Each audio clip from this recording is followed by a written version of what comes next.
Our story begins in the dark castle of the current demon lord of this era. The outward appearance and atmosphere of the castle were harsh and unforgiving, befitting the presiding lord. Tonight is vastly different from a normal one. The massive gates of the demon lord's chambers have been forcefully kicked open. A sinister smile crept up on the demon lord's mouth, as there was only one person who could have gotten this far into her domain: the legendary hero. That's right. The brave hero has finally reached the last step of any hero's mission, and that's entering the demon lord's throne room and presumably fighting to the death. This means that this era's hero is not only strong, but courageous enough to come and challenge the overlord of the powerful demon race. The demon lord gave her praise to the hero for toughing it out and braving his way to get this far. It is brave, stupid, and most likely the final act that he will ever do in his life. But before the exchanging of blows, drawing of blood, gritting of teeth, even happens in the supposed final fight, the sound of a blade dropping to the cold, hard floors can already be heard. This was not what the demon lord was expecting at all. She was all in on fighting tooth and nail to prevail against the champion of the human race after all. Instead, what she got was a young man with crimson hair and dead eyes, crying while laughing like a crazy person. He looked disheveled and tired instead of the perfect picture of a valiant hero challenging the evil overlord. This guy was stumbling and mumbling his words to just end him now. So, in a bizarre twist of fate, no fights happened that night. The hero was instead pulled into the demon lord's lap as she pats his head with one hand while smoking a cigarette on the other. She asserted that in life, both good and bad things happen. Giving up your own after one or two bad events is never the way to go. She inwardly thought that humans are such cruel creatures, and this boy is evidence of that. They forced a 17-year-old handsome boy to fight against an all-powerful being, a demon lord like her. The poor young man was pulled out from a different world and was forced to risk his own life to protect a stupid king, his poorly treated slaves, and the endlessly corrupt kingdom. And so, this is how the story of a depressed hero and the demon queen started. Where will this story go? I don't know, but it will definitely be interesting. Without any special reason, the demon queen has decided to take care of the handsome young hero for now. She went as far as tending to him, giving him a comfortable bed to sleep on, while she spends her day sitting nearby, just lounging around and chain-smoking. Still, the irony was not lost on her. She was the demon lord of this realm after all. Helping the hero, whose main quest is to ultimately kill her, is a little odd, to say the least. After some time, the young man had finally opened his tired and bloodshot eyes slowly. The first thing he did was ask where he was, and he immediately heard a familiar voice perk up nearby. He thought that he had finally fulfilled his wish to die and was just chilling in paradise now. That thought made him contort his mouth into a weird-looking smile combined with his dead eyes. The demon lord saw this and jumped in fright. This young man had such a creepy smile. Once he finally realized that he was not alone in this room, he also jumped in fright and promptly asked if Madame Demon Lord had also somehow died and joined him in paradise. She quickly dispelled that assumption, though. The depressed hero felt his body's various injuries and reckoned that he was still alive. The next question in his mind was where in the hell he really was. She casually explained that they are in one of the rooms of the Demon Lord's castle, on account of the hero crying so much that his eyes turned as red as his hair, and eventually fell asleep on her lap. That's when the Demon Queen herself carried him over to rest in this room. Now that he was given the rundown of the situation, the next thing he wants to know is when does this woman plan to finally kill him? She lazily answered that there won't be any killing happening. She just won't kill the hero, at least not now. Instead of feeling relief from hearing that he gets to keep his life, he looked even more downtrodden and disappointed instead. The halls of the Demon Lord's castle looked dark and bleak, the only source of light in the room being the moonlight from the open windows and the spark of the Demon Queen's cigarette.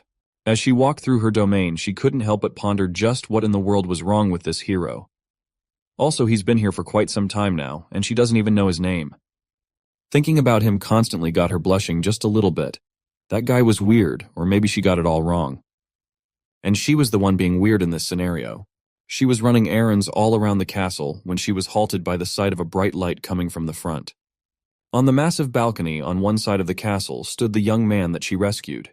He was just standing there, unmoving like a statue under the bright light of the shining stars in the night sky. It made the Demon Queen pause. She walked closer and asked the hero if he was enjoying the stars tonight. The young man barely paid any attention to her, let alone her casual question. He just gave a nonchalant hi. Then the young man stated that when he looks at the stars, he remembers one of his good friends. To that personal bit of information, the Demon Queen did not know how to respond. She might not know what words to say, but the beauty of the night sky reflected upon her eye and beautiful face were plenty enough as a response. The Demon Queen thought that this might just be the right time to ask the hero his name. The brief look of life in his eyes was gone once again after hearing that question. He had almost forgotten his original name. Everyone in this world just calls him a hero. Sometimes people call him Hey or Kill the Monster or Little Shit or Untalented Dumbass Monster and many more. Demon Queen reeled him back a little and clarified that she wanted to know what his parents named him. That clears things up nicely. The hero's name is Itami. While still looking up at the stars, not letting her eyes let go for a second, the Demon Queen wanted to present Itami with an offer. Hearing those words come out of her mouth in such a sultry voice made the depressed hero blush. His tears were starting to well up again for some reason. She noticed this and was confused once again. It seems like this guy really likes crying every time they interact with each other. Itami started trying his hardest to wipe the tears away, but they just kept on flowing out. It's just that in this cruel world, he was called by his original name only 2 times. He was just glad to hear it again after a long time. She did not think that it was that big of a deal. She did not think that the human world had been even harsher on this young man than she initially thought. Demon Queen wanted to continue what she wanted to say when she was about to call him hero. She made the conscious decision to stop herself midway through. She wanted to call him by his real name, not by the name and title that the kingdom has forcefully thrust upon him, Itami. The sympathetic Demon Queen took a quick step back, turning to Itami with a wide smile that flashed her adorably terrifying monster fang. With her arms stretched wide along with that beautiful smile on that blushing face, her demonic wings did not look so grim at all. She announced that starting today, Itami is free to live in her castle and serve the role of being her personal bodyguard. She promised that everyone would be calling him by his real name from now on. The sight of this supposedly ruthless demon overlord looked more like an angel sent from above in Itami's perspective. Every time she says his name, his broken heart repairs itself bit by bit. And when she finally said that he would be happy here, the tears that were born from grief and debilitating sadness were replaced with tears of comfort and hope. For the second time in his life, Itami's wounded heart and soul began to heal ever so slightly. The emotion-filled night has passed, and the sun has risen on the Demon Lord's castle. Itami and the Queen were walking the halls together. It's a good thing that the demons in here don't know how the hero actually looks like. This way, Itami can freely roam the castle under the guise of a new human ally. That last bit of information came quite as a surprise. He did not know that the demon faction had human allies to the point of making it possible for him to roam the castle without any demon batting an eye. She confirmed that they do have some arrangements with a few selected humans. Besides Itami, there are 3 more people that are formally members of the Demon Lord army, though they are in human kingdoms right now as spies. On an unrelated note, she actually wanted to bring up something extremely important to Itami. She looked at him and only now noticed the sorry state of the young man. This guy was wearing a tattered homeless hoodie and shitty pants. His whole fit was cooked, from head to toe. It was abysmal. The Demon Queen's eyes lingered on his hands. They were full of battle scars from who knows how many death-defying duels that he endured. When she continued scanning him up and down, she just had to ask how many times and when was the last time this young man had even changed his clothes. Itami meekly explained that he hasn't had the chance to change clothes since arriving in this foreign world. That cannot be possible. As far as the Demon Queen knows, the hero was summoned 2 years ago, and the Human King announced his arrival to shock the entire world back then. That was actually false information, as Itami arrived in this foreign world 2.5 years ago. For the first confusing half year in this place, he was chained to a table where a creepy guy conducted painful and inhumane experiments on him, day in, day out. After that torturous 6 months, he was sent out into the world with the merciless king assigning him so many quests that he had no time to even change his clothes. It was so bad that he had no time to even take a bath, even if he wanted to. Just when the Demon Queen thought it could not get any worse, Itami just casually dropped a new trauma bomb while they were strolling the castle. She almost teared up after hearing this inhumane treatment of a poor and confused young man in the hands of humanity. Demon Queen felt so bad that she was compelled to give him new clothes. And now that Itami has mentioned it, the smell of death really does follow him wherever he goes, and it was not just in a metaphorical sense. He literally smells like his odor can kill a man outrightly. Before clothes, what Itami needs is a bath, and an extremely urgent one at that. He just smells so bad that even the demonic overlord could not bear it. A sudden Valentine's Day poster in your feed, just to remind all the single guys that even a depressed hero has a girlfriend and they don't. There will definitely be more depressed heroes in reality after this. And to cope with their depression, they will have to go in search of their personal demon queen who will become the queen of their heart. Let's go back to our story. Today's mission is getting Itami a new set of clothes to get him out of his stinky starter kit. There is one castle attendant that could help with that problem. Her name is Cybet, and the demon queen needs her as soon as possible. This tanned demonic maid with a single horn on the left side of her head was just one call away to attend to her master's demands. Her curtsy might look graceful and full of disciple, but in reality, Cybet is quite a troublemaker. That smug smile alone is an obvious sign that she is not your typical subservient and well-behaved maid. The demon queen was surprisingly respectful to her attendant. She takes care of her people very well. She promptly introduced Itami to Cybet, the demon queen's personal maid and good friend. Cybet respectfully curtsied with grace once again, but the look she started giving him after that was quite sticky and curious. She did not hesitate to get right into his business, trying to touch him while praising his nice-looking face. He might look good, but he looks weak in Cybet's opinion. That's only natural since he's human after all. Cybet turned to the demon queen, expressing her doubts about whether Itami could even last 1 minute. The demon queen and the former hero had no clue about what this 1-minute thing she was talking about. The maid gladly elaborated that there is only one thing that a 500-year-old demon queen needs, and she explained in the most family-friendly way possible through hands.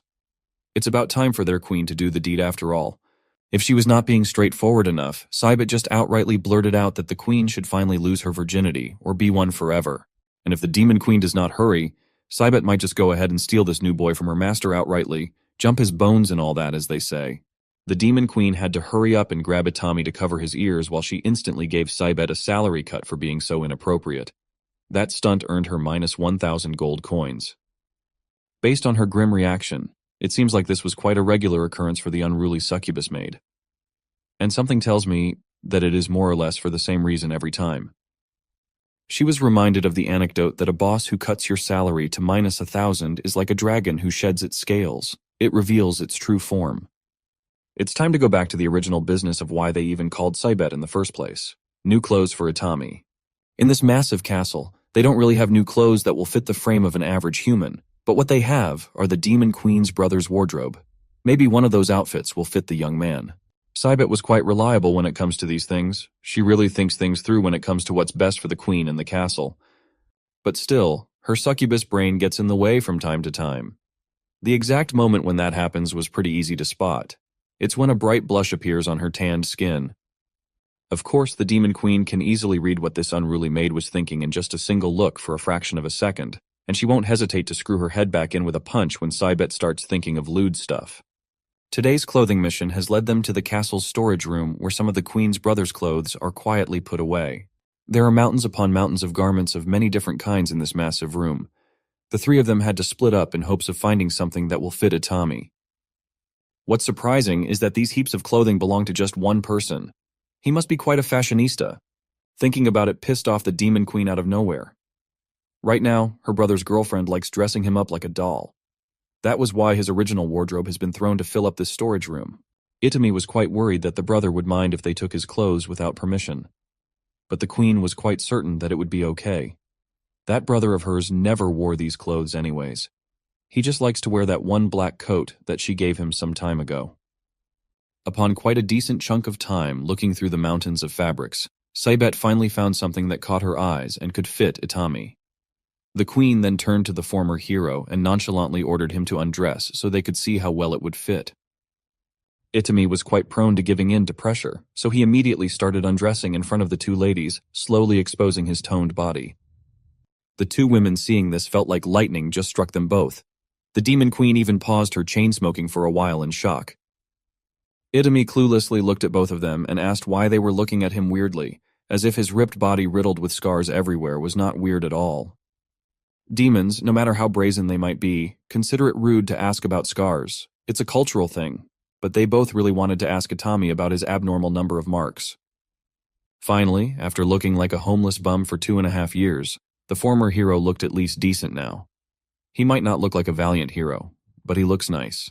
Of course, if you ask the succubus in the room, she will gladly confess that Itami looked a lot better without any clothes on, pants and all. The Demon Queen had to step in and threaten to cut her salary for the second time today, or Cybet might have just jumped Itami right then and there. When no one's around, the Demon Queen's personal maid likes calling her by her given name, Callie. Today, she was busy with paperwork, and Cybet wanted to give her a drink break. Demon Queen Callie does not like getting interrupted in the middle of work, but Cybet was just way too curious as to where in the world did Itami got that many scars all over his body. Callie had some ideas, but it's hard to say where the young man got those marks without revealing the fact that he's the legendary hero. But anyone could easily tell that the guy has fought against monsters often. Cybet's first thought was that Itami might have been a former adventurer or something, which was a reasonable theory. Callie neither confirmed nor denied her personal attendance assumption. Still, as far as Cybet knows, not even a demon can endure that many grisly wounds on someone's body. Besides, the mind suffers from wounds at that scale and quantity too. The Queen did not take that into account. It's just another addition to the pile of anguish that the young man has suffered. She knew all too well that constant battles are dangerous for the mind, especially battling against someone like her little brother. This little detail did not escape Cybet's sharp ears. Callie just slipped up and revealed that Itami had fought against the Queen's brother. Callie did not mince words any longer. She could easily deduce that Itami had fought her little brother at some point in time. Only her little bro could leave someone looking like that. But this was quite a revelation to her personal maid. That just means that Itami is supremely strong. Fighting against that monster is one thing, surviving is another. On top of that, Itami is clearly just a weak human. On that note, Cybet remembered something crucial regarding this subject. Her voice started shaking as she informed the Queen that her brother would be returning to the castle today. If those two meet each other now, there's no telling what might happen. Actually, there's no need to theorize what would happen anymore. What Cybet was fearing was already underway in the lobby of the Demon Lord's castle. Itami and the Queen's brother, who still have bandages covering the wounds all over his body, had already seen each other in this unlikely place. They laid eyes on each other, enemies that have fought and beaten each other within an inch of their life. They held neither animosity nor fear. But Lil Bro was not going to let this human roam the castle casually like this. He told Itami to call his sword right this second. They had a gentleman's promise between them. Itami swore that he will kill himself. For a moment, a different kind of smile surfaced on the former hero's face. He then raised his scarred hand to call his blade Sagi. He remembered the promise they made to each other.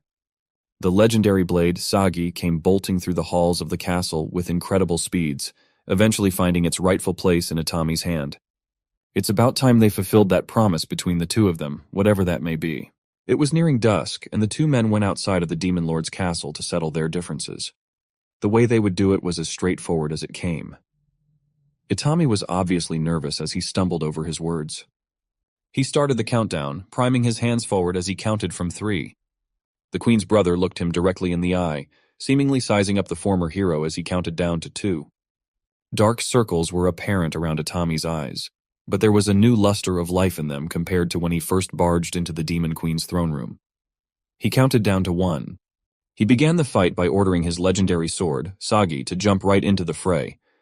It was so fast that it whistled through the air, the blade swerving unpredictably, making it incredibly hard to avoid. But Lil Bro was quite a skilled fighter. He was a monster of the Demon Lord's army, after all. He casually jumped and hopped onto the legendary blade like it was a skateboard. Still, this was not the way to deal with a flying sword at all. He was now riding the blade, but its speed did not decrease even a single notch. Itami was awestruck by how bizarre Lil Bro responded to his fast-paced attack as he called Sagi back to his hand. Both fighters were quite absent-minded in this fight. They did not make the moves they would have otherwise made to neutralize the opponent. They even made the amateur mistake of accidentally bumping against each other once Sagi was beckoned back. Now they both lay on the ground. There weren't any significant injuries this time around. All Lil Bro and Itami could say was, "Holy shit." Sagi was also strewn on the dirt between them. There was a knowing silence between the two fighters for a moment. Then Lil Bro started smirking as if he were stifling an incoming laugh, until he could not hold it back anymore. He started laughing as if he had never experienced anything funnier than this stunt in his life. He knew that this young man with crimson hair did not even try to dodge the incoming collision between them when he was perfectly capable of doing so. Lil Bro was holding his stomach, dying laughing at the thought of such a sloppy second-round fight when their first one was anything but. He continued to laugh while Itami's mind reeled about what he had just done. He really didn't dodge, in fact, he didn't even try. A second later, the two fighters were both dying laughing at the ridiculousness of everything between them. They didn't even know what was funny. but it was something that only the two of them shared. When the laughter slowly subsided, Lil Bro tapped the former hero on the shoulder and called his attention. They looked each other in the eyes, and it seemed like there was this special bond of brothers that survived a terrifying ordeal between them. It was like they knew each other on a profoundly deep level. Lil Bro finally spoke honestly and told the former hero that he was glad that Itami was alive. It had been a few days since the young man had cried, but here he was again. Hearing those words from a supposed enemy made tears born from a special connection cascade down his eyes. These past few days or months or however long it had been, it seemed like he had no control over his tear ducts and emotions at all. But today was different. He was in control, and he chose to let it all go. It was just like that night on the balcony with Demon Queen Callie. Lil Bro called him out for crying like a little girl, but he got it. Meanwhile, two pairs of very suspicious eyes were clearly trying to peep from behind the foliage. Seabet was extremely confused. Just 2 months ago, these two almost killed each other to the point of morbid wounds and scars. But now they were talking like good friends, reuniting after a long time. Queen Callie just chalked it up to them being boys. Seabet was a succubus skilled in the art of manipulating men, but even she found this boy's behavior weird and undecipherable, and Callie could not agree more. The battle from earlier might have ended up in a non-confrontational manner, but Itami still felt drained after that encounter, mainly because of the emotional release. He kept pondering why he didn't even try to dodge. He recalled how the two of them sat there in the dirt with Sagi in between. Itami could actively recall Lil Bro's sentiment of being really glad by the fact that he survived after all this time. It kind of made him feel the same way he felt when the Demon Queen graciously gave him a place to live his life in the castle as the new queen's bodyguard.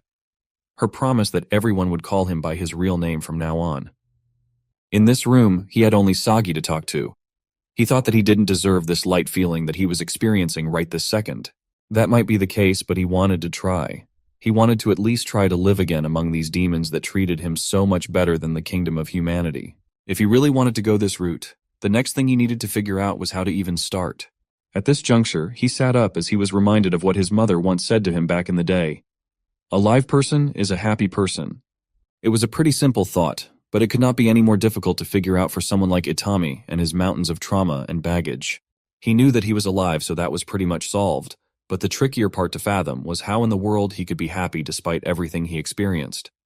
At that moment, the legendary blade Sagi seemingly heard his dilemma and decided to respond in kind. It started emanating light from the gem on its hilt. Itami looked directly into the light, shocked at this surprising development. He was shown a vivid image of a little girl feeding a rabbit beast with a toothy grin, even though she was missing a tooth. The girl called him Brother Hero and asserted that happiness comes from giving and not receiving. Just look at her smile and how big it is, despite not having perfect teeth. She doesn't care at all because she's just so happy to have fed this rabbit, to help a helpless being. Itami felt his head cleared up of any clouds.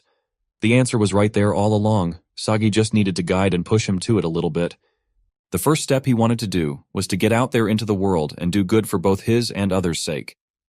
Itami just seemed a little too eager to even use the stairs, so he just jumped from the balcony out of his room.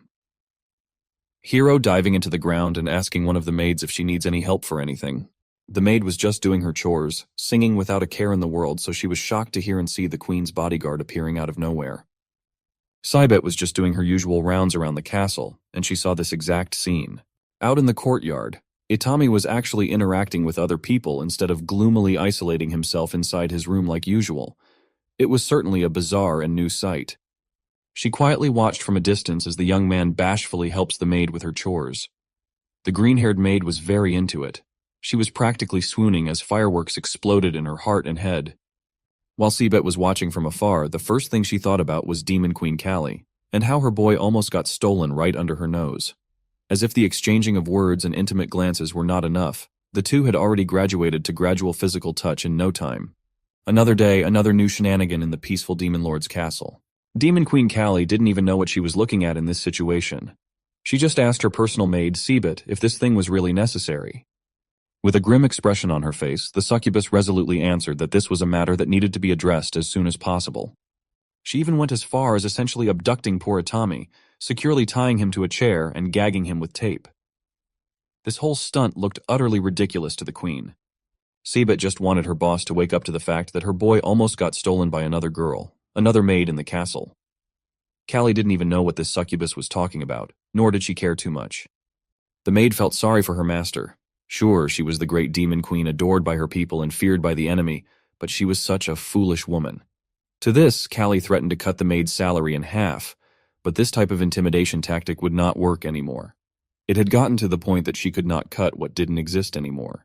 Itami had lived in the Demon Lord's castle for only 2 weeks now, and in that short span of time, he kept on doing selfless deeds that led to the establishment of a fan club of some sort. The members included the maid girls and even the queen's little brother. This time, it had become clear to Callie just what was at stake. She finally saw what her personal maid was so desperately trying to make her look at. With these 2 fearsome women teaming up, it was not looking good for our boy. Seabet had an inkling of an idea. She read somewhere that if they cut a male creature's balls, he would become calmer by nature. Callie was blinded by the rage that was building up. She agreed that Itami did not need those balls anyway. Seabet was just glad that her master was finally on board after being so blind for so long. The duo immediately set out to find scissors. Itami was already freaking out as he heard this ridiculously unhinged conversation. He was helplessly bound.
festival, they might as well just go together to diffuse some of the thick tension.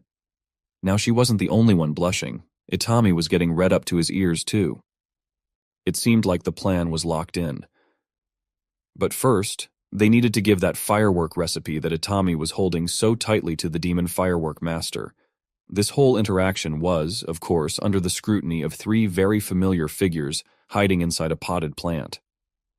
Lil Bro felt like his ears were lying to him. Hearing his big sister ask someone out like that was surreal. Sabet assured him that they heard it all correctly. The Demon Queen was going on a festival date with her bodyguard. So, Operation Kali X Atami was underway. It had just started from this minute forward. The agents even had cool sunglasses to go with the covert operation. The Demon Queen and the former hero left the castle and headed to the outskirts of the demon territory where the famed Granny Hang resides. She was a sweet old demon woman. If you see an old-looking demon, then that must mean that they must really be old by human standards. She just turned her head lightly and greeted the demon lord. Callie pushed Itami as she stated their purpose of visit, to order a firework for the upcoming firework festival. Her bodyguard already had the recipe in his hands. Itami promptly showed Granny Hang the tattered firework recipe. It looks like it has seen better days. There are red stains all over the paper, which I assume were blood. Granny Hang was pleased at the sight of such a traditional recipe. She's been making fireworks for festivals for 500,000 years now. And in that massive time frame, she could not even remember the last time she made a firework for a normal human. Itami is a polite boy. He respectfully handed the recipe to the old woman, thanking her for doing this favor. But before he could finish blurting out his thanks, the granny demon had already brought out a strange apparatus to nick him in his hand. Queen Callie forgot to inform him that this old demon uses blood in making her fireworks. That's why she drew some from Itami in the blink of an eye. The granny already had a feeling that this particular firework would be interesting. She turned her head to her two visitors, curious as to what in the world is the Demon Queen doing with a human out in the open. What the granny saw was the two likely lovebirds tending to one another. Itami was still shaking in shock while Callie blew on the tiny nick in his finger. While synthesizing the would-be fireworks, the granny posed a question to the two. She asked the kids if they knew how the demons started to celebrate the firework festival. Itami confidently answered that he read somewhere the fact that 500,000 years ago, the first king of the human kingdom made the first fireworks. That earned him a quick and loud disagreement from the old demon. She continued that the story about the first king of humans was made by dumb humans for dumb humans. Furthermore, that pesky human race is always trying to appropriate the accomplishments of demons as their own. While she finishes up this explosive, Granny decided to tell these two the true story of the beginning of the firework festival. And it all started a long time ago. It was so long ago that the whole continent could still be considered a peaceful place. The events that led to the development of modern-day fireworks started one night 500,000 years ago with a demon girl lounging around an open field. That open field is now referred to as the Demon Kingdom's territory. The demon girl loved laying down on the serene grasslands while taking in the sight of the beautiful stars. It was perfect. The night sky was gorgeous. But if she was asked to change one thing, she would love to bring the stars a little closer to her. As if God had answered that request of hers, a bright light started flying through the air. It looked like a star that was trying to rise up and join the other ones up high. And then it exploded in a booming manner. The small light it once emitted was scattered all over the skies, right above where the demon girl was looking at. It was beautiful, perhaps even more beautiful than the stars that she loved so dearly. She felt her heart skip a beat at the sight of the colorful burst. It was so close. She eventually got up from the grasslands and started running through the woods, trying to track down just where in the world did that exploding star came from. She knew that the mysterious thing came from this way, and she was desperate to get to the bottom of this mystery. The demon girl can feel it. She can feel that she's just a few meters away from fulfilling her dream of bringing the stars in the night sky just a little bit closer. Perhaps not just a little. Perhaps with this, she can actually get so close that she would be able to touch the beautiful stars. Before the demon girl knew it, she was panting in exhaustion while tears were flowing down her eyes, thinking of the possibility that her dream was about to come true. What she found on the other side of the flying, exploding star was a human. A young man cursing at himself for not getting the brightness of his so-called firework quite right. The demon girl blushed at the sight of the young man. She knew in her heart that this person was the one that could grant her only wish in life, and maybe even more. She was inquisitive by nature, and the young man was quite welcoming.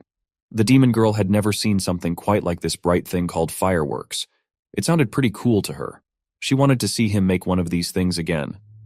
The young man immediately perked up. He stopped feeling bad for himself for not getting it right earlier. With renewed determination and motivation, he prepared to go at it again. Just like her, this is his main goal in life. The spirit of ambition danced in his eyes as he vowed to make the biggest and brightest firework that the world has ever seen. It will shine even brighter than the stars above. What he'll make will shine so brightly that his mother will be able to see it now no matter how far or where she might be. The demon girl could feel the kid's spirit as he expressed his will to make something that will be seen even by people in another world. She admired everything about that will and everything about that boy like a beloved tale. It was like they were mixing imagination with real life. It was surreal. The young man caught himself getting swept by his emotions again and apologized for sounding so foolish when they've just met a few moments ago. But his determined look impressed the demon girl immensely. Instead of admonishing him for being so ambitious, she just looked him in the eye and said, "No." He was not being foolish or anything like that. It does not sound foolish to her, at least. The night that the two met was the same night that the budding seed of love started to bloom for the first time. She knows what it feels like to have a dream, but she doesn't know how to achieve hers until now. The demon girl thinks that the young man is incredibly brave. And in a world where dreamers are far and few between, having so much passion for one thing is wonderfully unique. Aiming for the extraordinary things in this mundane everyday, boring life is what makes life itself worth living. From that point on, even though they've just met, the demon girl has steeled her resolve to stand by the young man's side and watch his dreams unfold like stars in the night sky. She just wanted to share in his incredibly journey as those dreams slowly became a reality. A chance for her to love a dreamer like herself with each heartbeat until the last breath of her life. A few years ago, the demon girl had picked up her fascination with the stars from her mom. She asked her why they shine every night without fail, and why don't they get tired. Her mom patiently explained that stars are like special friends who never get tired of making others happy. A star is someone who loves making other people smile. So every single night, they put on their brightest, shiniest outfit just to put a genuine smile on your face. That is what stars do every night without fail. They twinkle and shine to brighten up this dark world. They make you feel safe and happy. The demon girl's other question remained, why don't the stars ever take a break? Her mom continued that they just don't. Stars are always up there, watching over everyone. They're like guardians of the night sky, and they want to be there for everyone whenever they have the slightest urge to look up, no matter when that is. It's just their way of telling everyone that even when things seem dark, there's always a little bit of light to guide us. For some reason, the demon girl thought about this memory with her mom from long ago. She already knew the reason why that is. She thinks that she had finally found the shiniest and brightest star in the world, and she saw it in that young man's spirited eyes. He has quickly become her own star, effectively fulfilling her dream to make the stars come closer just a little. It turns out that she just needed one. From this moment, she would not let anything get in the way of her love and her dream. He has eyes full of hope, brimming with intense energy that can bring anything into life. Sure, he might be a little bit of a show-off and try hard all the time, but he perseveres, and that's what matters. In that sense, he is strong. Stronger than most. He was kind, always smiling while doing all sorts of things. He finds happiness in all the little things. So she tries to help him with everything that she can offer. But reality is cruel. Life can only give you so much, and the demon girl can't help the young man when it comes to a lot of things. He works hard. He works hard for both of their sakes to the point of passing out in exhaustion at times. She tried her best as his wife, the love of his life. She supported him with all the strength she could muster. He was her dear star after all. The demon girl loved the young man for a long time. She loved him until he was an old man who could barely walk a few steps, and she still looked like a young demon woman. She loved Izumi the firework maker until he finally finished what he could confidently say was his life's work. Even with gray hair and a wrinkled face, the man's eyes never changed. He still had the eyes of a dreamer, the eyes of someone who wanted to give something extraordinary out into the world, until he was satisfied to call what he made a true firework. His eyes might still be brimming with light, but his body has gone frail. Every so often, he needs to take a rest under the shade of the woods where the lovers first met. The demon girl told him not to force himself too much so many times already, but Izumi's still young at heart. But the detriments of time were not lost on him. He knows this loving wife of his has been constantly worrying about him these days. He could not find the right words to thank her enough. Countless thank yous will never suffice for the love and care that she gave him for many years. Even after all this time, the demon girl still blushes whenever Izumi is being nice to her. Tonight was the night. The husband and wife were just waiting for the sky to darken and the stars to come out and play. They've been together for decades, yet the demon girl still feels comfort when resting her head on Izumi's once wide and strong shoulders. At his twilight years, Izumi could not help but remember his mother and the house they lived in. He remembered how she was always smiling when looking at firework displays.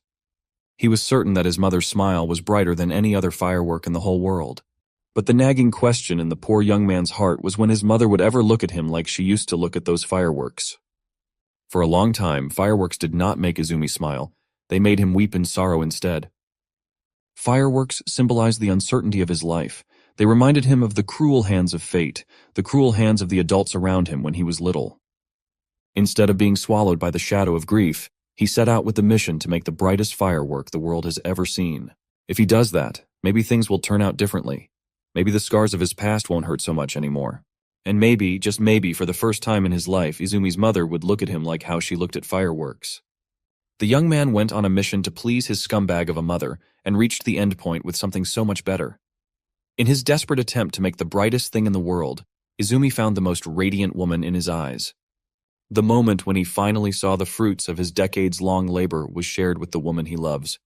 He successfully made the brightest fireworks that the world has ever seen, but its luster paled in comparison to his muse.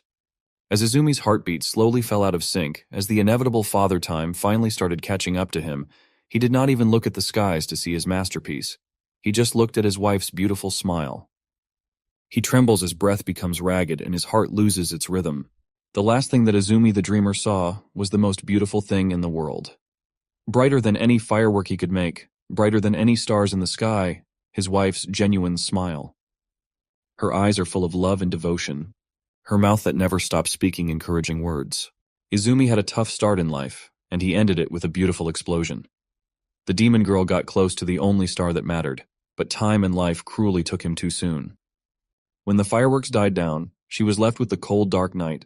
No star in the skies could ever compare. Izumi has died with a contented smile on his face. He died a star's death. Now she is all alone, back to square one, back to the days of not having anything to strive for, back to a life without her star. Before totally succumbing to the wheels of time, Izumi managed to scribble down his last thoughts for his beloved. He expressed gratitude for the time they spent together. His last wish is for his ashes to be turned into a firework. The demon girl didn't know what to make of it. It was all so sudden. One second, they were sitting together. The next, she was alone. The next few days were a blur. She was in a constant state of confusion and disbelief. The next thing you know, she was back in the house, burning Izumi's remains to get his ashes. She carefully followed the recipe that he learned from the years of watching her husband do the painstaking job of firework making. She fulfilled his final wish for his ashes to be turned into one last firework. In the woods where they first met, she quietly lit up a small arrangement of her husband's final will. The demon girl did all the motions right. She did everything without even thinking about it. It was like she's on autopilot. Izumi's soul, his ambition, his dream, his life, everything has been packed inside 3 tiny explosive vessels. His final explosions were not particularly massive. They were not particularly bright. They were modest. They were vulnerable. They were made with grief and love. It was Izumi's final contribution to the world. The demon girl watched as that young man she fell for instantly turned into nothing but a colorful memory. And when the colors died down, she was left with nothing at all. For the first time in a while, she had a different reaction other than the catatonic state that she was in. Her hands trembled while she reached for her face. The tears, the pain, the love, the longing, and everything in between, everything came crashing down like an explosion of one massive firework. She was devastated. It took everything in her power just to stay upright. When everything had been released, she was left an empty shell of her former self. The demon girl, if you haven't figured it out yet, is named Hang, as in Granny Hang. Izumi was the one who taught her that where he was from, in a different world, people shoot a lot of fireworks once a year. He eagerly told her the story about how his mom was the happiest person in the world when that day comes every year.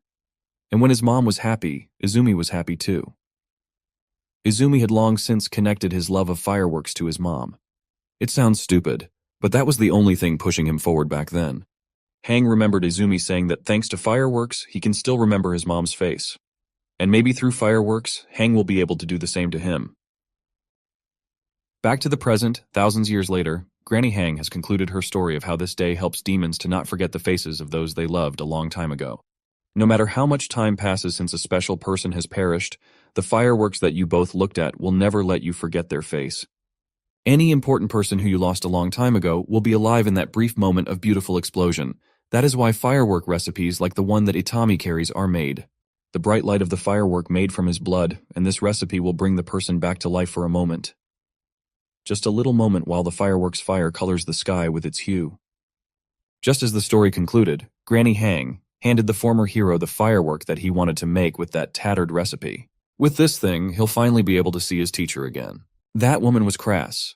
She likes to refer to Itami as Idiot Boy, back when they haven't even been introduced to each other. Today is the day that Operation Kali X Itami goes in full swing, with Lil Bro leading the charge. Tomorrow night is the official start of the mission, the night of the fireworks festival. Lil Bro is taking this quite seriously, with Sabit and his girlfriend forming the rest of the team. There is only one main goal. Lil Bro chose to demonstrate that goal using his unsettling voodoo dolls of his friend and big sister, making them kiss vigorously. The queen's personal maid is all in. She thinks it's a perfect idea. Lil Bro's girl, on the other hand, feels quite queasy at the thought. She's quite shy. This was a perfect plan if it were not for one significant and glaring problem. Pulling out his unsettling voodoo dolls again, he started ramming the two against each other in frustration at the fact that Itami and Kali are not making any effort to kiss by themselves. The first step of the task force is to figure out just why these two young and good-looking couples refuse to engage in some lip-to-lip action. When Lil Bro asked for ideas, the first thing that came to the succubus's mind was that maybe the demon queen does not like the size of Itami's package. Hearing this made Lil Bro's girl blush to high heavens. It was good that Seabet was engaging with the planning phase, but Lil Bro just does not see her suggestion being the case. He thinks that his sister does not like Itami because the poor guy looks like a burned stick or something even worse. Either way, the answer is quite simple. They should just make Itami more kissable. That is when his girl comes into the picture. They desperately need her help in this mission. There's no one who can fix this problem other than his beloved girlfriend. Itami can probably be easily spotted if you just look at the corners of the castle where a young man could cry or something. It is Lil Bro's mission to find and make Itami more presentable. After getting the fireworks dedicated to his teacher, Itami could not help but reminisce about his experiences with her. Like that night in front of the bonfire after a bloody battle. The legendary blade, Sagi, was covered with the blood of enemies that the hero just slaughtered. Even up to that day, his teacher still liked calling him an idiotic boy. She just refused to call him by his name, or even hero for that matter. This woman just looked at him like he was a clueless waste of space sometimes. Her crass tongue was quite harsh at times. That night she asked him who he really was. Itami was quite new to this world back then. He didn't even have the countless scars on his body and the gnarly mark on his face. He just answered that he was the hero. This was back when he still held pride in being dubbed and labeled as humanity's champion, the hero, when he believed that he would be the one to kill the demon lord and save the humans or something idiotic like that. He was full of life and motivation back then, and the green-haired mentor just looked at him with pity in her eyes. Then upon realizing that he was serious, she stifled laughter by sucking in air, not letting the rude amusement go. But she ultimately failed to contain the incoming chuckle. She laughed so hard that she started crying. When asked why the hell would she laugh at his mission, she just dismissed the pissed-off Itami as it was nothing. She just felt like laughing. Back to the current day in the Demon Lord's castle, Lil Bro's girl is disgruntledly roaming the halls in hopes of finding that bodyguard. She doesn't even like the guy, and she was supposed to make him kissable somehow. Actually, she hated that young man with a passion. Every time she thinks about the state that her beloved was in after his duel with Itami, she feels weak, and then the anger takes over. She hates that new queen's bodyguard to the bone for what he did to her man. Add to that the difficulty of finding a person in this gigantic maze of a castle. She could not help but tremble in rage as she pulls on her hair in frustration. After yapping and trying to control the sea of anger that she was feeling, it was like the heavens did not want her to lose control. Itami was just standing there in front of her, lounging around like an aimless zombie. Fast forward to the night of the fireworks festival. A handsome young man with newly trimmed hair was standing amidst the bustling crowd, seemingly looking for someone. It looks like Lil Bro's girlfriend did a magnificent job in making the former hero just a little bit more kissable. With a new fit and fresh cut, he looked much better than when he initially entered the Demon Lord's castle, looking like a homeless bum. The lights of the festival were bright, but the discernible darkness in the young man's eyes was still visible. He looked a lot better, though. He kept on remembering his mentor. That night when she asked him who the hell he was.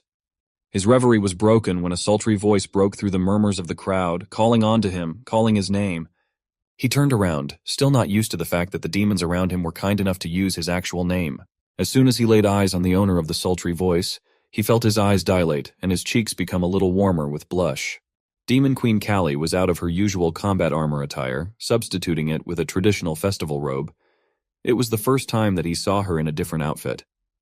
His change in the drip and hairstyle department also did not go unnoticed.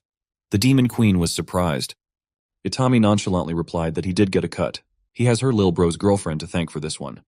For some reason, Queen Callie was still harboring some deep, deep hatred for that girl. She likes calling that tall blonde a bitch. Just when the confused Itami was about to inquire about that choice of words, the queen was already rushing to his side. Callie was quite strong. She's a demon overlord after all, so she could just easily drag her bodyguard through the streets to avoid talking about that hateful blonde. Amongst the crowd, that same woman was just standing menacingly near one of the festival stands. It looks like she also decided to wear a traditional robe. You can never see her eyes under those egregious bangs, so it is quite difficult to figure out just what she was thinking at any given moment. But at that moment you could tell that she was furious with what she heard. This was the gratitude she received for her efforts. A few days ago, Lil Bro's girl essentially abducted Itami while he was roaming the castle halls like a zombie to give him a forced makeover. While she had him strapped to the chair, Itami did not know what was going on. Her mind was stuck on the image of her man's condition after that horrible fight. She had her scissors ready. It was supposed to be for cutting hair, but there were brief moments when she had the urge to just cut or stab Itami on the neck. Meanwhile, the former hero was just behaving politely. He was getting a free haircut after all. It's also too quiet in the room. He thinks that he should maybe strike up a conversation. Her thoughts were vastly different, though. She got murder on her mind. Itami spoke up. He told her that his big sister used to cut his hair like this. That was way back when he was in a different world, which he disguised as home village. But when he became a hero, disguised as an adventurer, now he can't go to his big sister for haircuts, as it's just too far. Because of that, Itami has had this mess on his head for a long time now. This conversation was dangerous. There were multiple times when he almost slipped up and revealed himself as the hero. As the tall blonde continued to cut his hair with some occasional thoughts of slitting his throat, Itami was enduring the awkward silence between them. She finally opened her mouth and blurted out her first words to him. She asked him if he was lonely, that nobody could cut his hair since becoming an adventurer. Itami honestly answered that that's not exactly the case, as there were some people in his time in this world that cared. He used to have the best teacher in the world and a little girl who used to call him Big Brother. They were happy back then. He could not forget how rambunctious, crass, and loud that mentor of his was. He also could not forget how sweet and caring that little girl that he looked at as a little sister was back then. But misfortune has never stopped following him in this godforsaken land. That little girl's innocent smile turned into pain and shock when her head was impaled on a stake. The best teacher one could ask for has died in his arms after a grueling battle with superior powers. One way or another, he always ended up losing everything, losing everyone important to him. Hearing Itami recalling his losses actually made Blondie cry unconsciously. In hopes of not looking soft, she insisted that she doesn't cry. She just condenses sweat in her eyes. The hairstyling session lasted quite long, but she was amazing with the scissors. Every cut was perfectly done. It was A1 premium service all in all. At the tail end of the session, she started thinking about Noah again, also known as Lil Bro. She would not be able to forget the night that they found Noah after the fight against Itami. They did their best with what they must treat him. The poor guy could not even eat without help. Noah said that his opponent was injured as badly as he was, and they did not think much of it at that time. Now that they know who Itami was, how kind and hardworking he is as a person, she begins to think about how much he must have suffered with all those grievous injuries when nobody was there to take care of him. Of all people, she would be one of the few that fully know just how it feels when you are left completely alone. She was an elf in the castle of the demon lord. To make matters worse, she has cut ears. In demon culture, and even elven culture, having your ears cut is a sign of big shame. She had finally finished Itami's makeover, and it was glorious. This man that she just gave a haircut to dared to touch someone who truly loved her even despite all her flaws, despite her shameful cut ears. Noah is a kind soul. He's the brother of the demon lord, but he's a good person. He easily forgave Itami for what they did to each other. But Blondie just cannot find it within herself to forgive and forget. As she was thinking of that in the middle of the festival crowd, Noah came in and gave her a childish fright. Of course, that earned him a full-powered hit on the top of the head for being a childish idiot. Noah and his girl eventually made up, and they are now going on a stroll around the festival, perusing the stalls and enjoying the celebrations while holding each other's hands. He got her a caramel apple to munch on while they were walking around. It looked like she liked sweets. For some reason, she wanted to look at Noah from the side, her cut left ear protruding out of her hair. But she was not the only one bearing the cut of shame in the vicinity. Noah had it too. Both of their left ears were shamefully cut for some reason. Noah called her attention while she was busy staring into his left ear. With his usual laid-back tone, he admitted that she did a good job in making Itami ultra-kissable. In fact, she was so good that even Lil Bro himself wanted to give the guy a kiss. But on a more serious note, this means a lot to Noah, and he was grateful to his girl for going through with it even though it was a tough ask. He knows that she hates humans, especially ones that dared to hurt her loved ones. She still went through with the assignment to help his friend, and Noah could not appreciate it more. In that moment of genuine words, she could not help but blush. Noah may be childish at times, but he can be quite mature in his own right. Moments like this one make her remember that horrible memory when she was captured by human poachers. Those people are messed up in their heads. They wanted to try what elf ears tasted like. Her family does not have enough money to buy her back, so the kidnappers were essentially free to do what they wanted to the little elf girl. She was defenseless, vulnerable, and scared. But in that moment, the voice of another child yelling at the kidnappers to stop touching her gave the little elf girl a glint of hope. The kidnappers almost forgot that they had another captive in one of the cages. They caught this kid with other demons near the border of human-demon territory. It was a young Noah, a demon child that was evidently tortured throughout the span of his stay in this hellhole. The kidnappers agreed to take their grubby hands off from the elf girl, but they would need to eat something else for that to happen. Their counteroffer was that they'll just cut and eat Noah's ears instead. These kidnappers knew the cultural significance and shame that demons hold for those that have their ears cut. The kidnapper held up the elf girl in front of him, asking a little kid if he was ready to take on that shame for the sake of an unknown elf who was essentially abandoned even by her family. Noah does not even have to do anything anymore. His family is royalty, so they've agreed to buy him back. The kidnapper added that his father will be very disappointed when he comes back to the castle with the mark of shame. But even as a kid, Noah was as decisive as one can be. His father taught him that a demon's role in the world is to help weak creatures. And looking at the eyes of that poor little girl, there's no one in this place that needs help more than she does. Even if it costs him a life of shame, even if they take away his honor, even if it hurts like hell, he will gladly refuse himself as a proud member of the royalty. Noah will clench his teeth and take the pain silently as a true demon. Until now, that grown-up elf girl still remembers how resolute and determined Noah's eyes looked like back in that dungeon. Her, on the other hand, was just a helpless little girl that has given up hope, full of fear for what's about to happen. Those painful memories have never left her mind even until now. Every day that passes by, the gratitude and love she feels for Noah continuously grow. She would do anything for this man. Back to our main couple, Callie and Itami have gotten out of the chaos of the main street where the festival stalls and the people were clamoring. They both prefer the quiet of the cliff above the market. Besides, this is the best view to watch the fireworks. It should be starting soon, but it looks like they arrived a little early, so they will need to wait just a little bit longer. Before the fireworks even started, the night sky was already putting on a show as a meteor shower started raining down. Itami stared at the stars intently, moved by its vastness and beauty. Queen Callie did not do the same. She wanted to look at her bodyguard. She wanted to figure out what he was thinking. While she was lost in thought, looking at the young man, she started to recall their first meeting for some reason. Itami looked like a homeless bum, but what's more striking was how he looked like a lost soul that just wanted his suffering to finally end. Without thinking much further, Callie decided to ask him why he wanted to die that day. Itami took a pause for a moment, thinking of how exactly to answer that extremely loaded question. He finally opened his mouth and just answered the first thing that came to mind. He wanted the Demon Queen to kill him at that time because he felt like he was at the bottom of a toilet clogged with shit. Itami did not know anything about this world at all.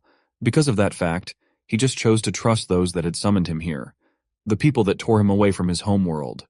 And when he finally started to understand how this world works, he had already lost those people that have grown near and dear to his heart. Understanding the whole situation between demons and humans, he started hating himself. He felt shame and regret for his deplorable actions in hindsight.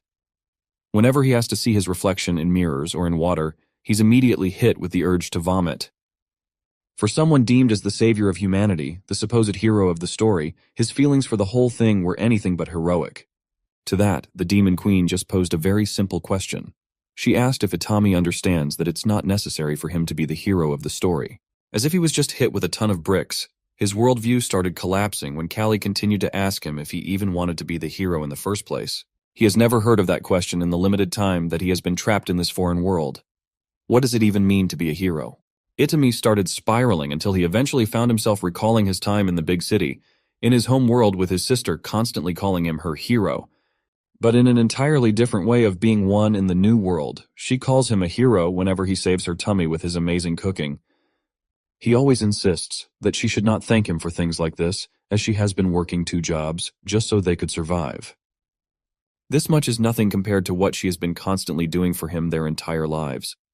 His sister loved him very much. To her, there is no one kinder and cuter than her baby brother. Likewise, she believes that she's just doing what a big sister was supposed to do. She's even sad that she can't do more and provide more. But there is still hope, and he does not need to worry. She is certain that she will eventually make a huge discovery in the field of string theory. Then the money will come in like a free-flowing river from that point on. Since their mom died, the siblings have had some rough times together. But she assured her little brother that there was no need to worry.